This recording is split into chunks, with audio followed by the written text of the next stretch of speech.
Hey guys, Matthew Morrow with MorrowInvest.com. I want to share another 2-minute tip of the day. All right, I hear this all the time, right? People come to me and they say, well, my car broke, right? My transmission just went out.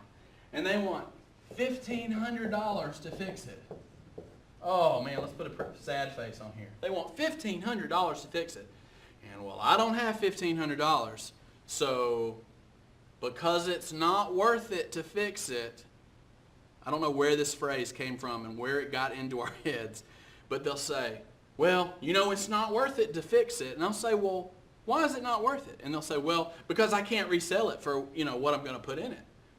I'll say, well, were you looking to sell your vehicle before it broke? Oh, well, no. Like, okay. What's the question then? Well, the question is really between need and want. Needs and wants. If you want a new car, that's great. Have you seen the new Hellcat, the Dodge Hellcat, right? The 700 plus horsepower behemoth that's running around?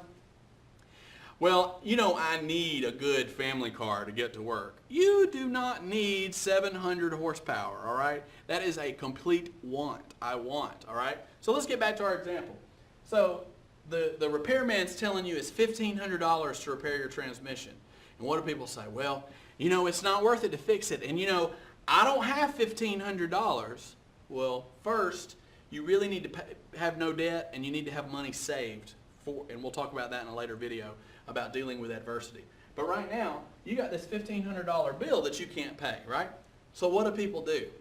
Well, I couldn't afford the $1,500, so we got another car. And what'd they do? Well, I say, well, really, you got another car? And they're like, well, Matthew, I know how you are. I know what you're going to say. I'm like, okay. Well, tell me, what did you get? You know, just tell me what you got. And they say, well, we got a nice, and then you see their eyes light up. They get so excited about telling you about their new ride, right? Like, well, we got it's used, and it'll be like 1 year old, if that. And they're like, we bought a used Hyundai Sonata, and you know, it was $18,000, and you know, my payment went down. My payment's only $200 a month. Look, so instead of spending $1,500, you tell me you spent $18,000 and you're going to be now in debt for the next 3 to 6 years? This thing has been paid for? So I say, let me make sure I got this right. You didn't want to spend $1,500 because you would have a paid for brand new transmission with 0 miles. Instead, you spent $18,000 on a used vehicle that you now have full insurance on. This just had liability, so now your insurance goes up as well. And you know what happens on a new car? You still have your regular maintenance. You have insurance and your oil changes and your tires and your brakes, right? You still have all that maintenance, okay? So there's really not a good argument. The best argument, when you're talking to me at least, is to say, well, Matthew, I wanted it.